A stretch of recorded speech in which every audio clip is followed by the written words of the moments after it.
تو ان اول بیت وضع للناس للذی ببکہ تھا. اب یہاں خاص طور پر نوٹ کیجیے اول بیت، پہلا گھر.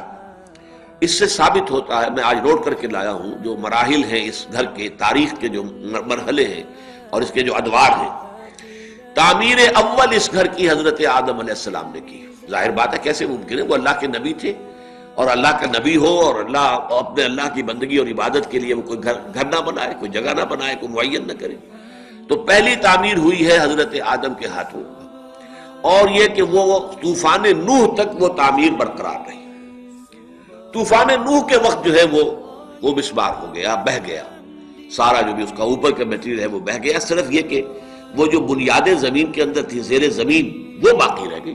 ظاہر بات ہے سیلاب میں وہ تو نہیں ختم ہوتی، اوپر کی عمارت جو تعمیر تھی وہ ساری بہہ گئی. تو پھر تعمیر ثانی جو کی ہے وہ ان بنیادوں پر حضرت ابراہیم اور اسماعیل نے دوبارہ اٹھایا ہے. چنانچہ بہت معنی خیز ہے جو ہم سورہ بقرہ میں پڑھ چکے ہیں الفاظ، کہ جب وہ اذ یرفع ابراہیم القواعد من البیت و اسماعیل، جبکہ ابراہیم اور اسماعیل ہمارے گھر کی بنیادوں کو اٹھا رہے تھے. قواعد من البیت، قواعد تو موجود تھے لیکن اس کے اندر اب تعمیر اوپر کر رہے تھے. تو گویا کہ قواعد جو ہے اس کی جو فاؤنڈیشنز ہیں وہ پہلے سے موجود تھی.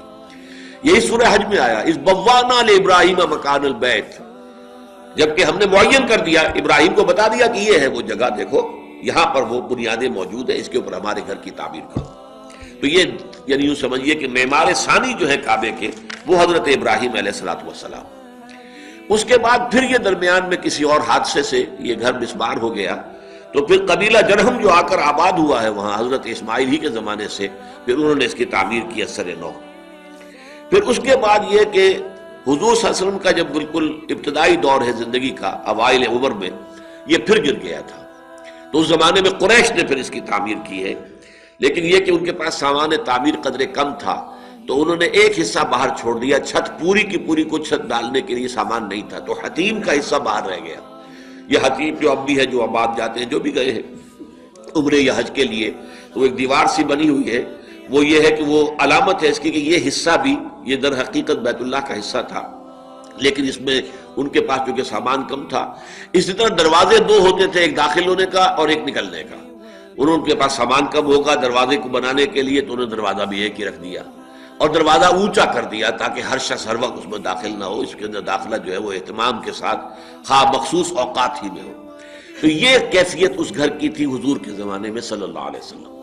جب حضور نے مکہ فتح کر لیا تو حضرت عائشہ رضی اللہ تعالی عنہا سے یہ روایت موجود ہے کہ حضور نے فرمایا کہ میرا جی چاہتا ہے کہ میں اس کعبے کو گرا کر اور میں اثر نو اس کی پوری جو بنیاد ہے اس کے اوپر اس کی تعمیر کر دوں، لیکن مجھے اندیشہ ہے ابھی تیری قوم کہا، یعنی قریش، حضرت، حالانکہ وہ حضور کی بھی قوم تھی، حضرت عائشہ کی بھی قوم تھی، لیکن یہ جو آپس میں ایک محبت بھرا انداز ہے کہ شوہر بیوی سے کہ تیری قوم، کہ تیری قوم کا مجھے اندیشہ ہے کہ وہ ابھی ایمان لائی ہے، نو مسلم ہیں، ابھی وہ لوگ فتح مکہ کے بعد ایمان لائے تھے، تو کہیں ان کی کوئی یعنی ان کے اندر اس کی وجہ سے کوئی ایسی کیفیت پیدا نہ ہو جائے کہ وہ الجھ پڑے اور وہ خام خواہ جو ہے مشتعل ہو جائیں کہ انہوں نے یہ کعبے کو گرانے کا مسئلہ کر دیا ہے. اس لیے کہ کعبے کو گرانا، تعمیر تو اثر نو ہوگی.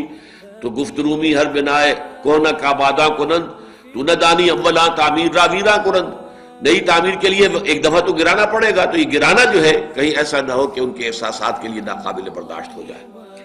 لیکن اس کے بعد پھر جب حضرت امیر معاویہ رضی اللہ تعالیٰ عنہ کے انتقال کے بعد عبداللہ ابن زبیر نے اپنی حکومت قائم کی ہے، جو 6 سال قائم رہی حجاز میں.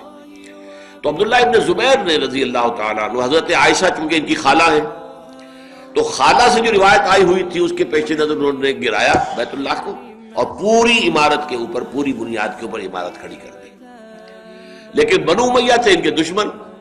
جب حضرت عبداللہ ابن زبیر جو ہے وہ شہید کر دیے گئے اور ان کی حکومت جو تھی 6 سالہ حکومت ختم ہو گئی، تو پھر حجاج ابن یوسف نے پھر ان کے بنائے ہوئے گھر کو پھر گرایا اور پھر وہاں پر اثر نو وہی کہ جو قریش کا تھا حضور کے زمانے میں، جس بنیاد پر اور جو پر تعمیر آج تک موجود ہے، اس کو قائم کر دیا. اس کے بعد جو ہے بعض لوگوں نے چاہا کہ پھر اس کو گرا کر پھر مکمل اپنی اصل بنیاد پر تعمیر کرے، لیکن حضرت امام مالک ابن انس رضی اللہ تعالی عنہ، جنہیں ہم کہتے ہیں امام دار الہجرہ، انہوں نے فتویٰ دیا کہ یہ بار بار کا گرانا بنانا ٹھیک نہیں ہے، اب یہاں ہے وہ ٹھیک اسی طرح پر رہنے دیا جائے۔ وہ دن اور آج کا دن بالکل اسی بنیاد پر اسی تعبیر کے ساتھ خانہ کعبہ موجود ہے۔ بلکہ اس کے بعد تو آپ کو معلوم ہے کہ کوئی بہت سے حوادث اس پر آئے ہیں، لیکن اللہ تعالیٰ نے تاحال اس گھر کو بچایا ہوا ہے۔ هي الحلقات تحفظني بآيات من القرآن، هي الحلقات تملأني بحب المصطفى العدنان، هي الحلقات تحفظني۔ دین کی بات پھیلانا صدقہ جاریہ ہے، ثواب کی نیت سے ویڈیو کو شیئر ضرور کیجیے۔ جزاک اللہ۔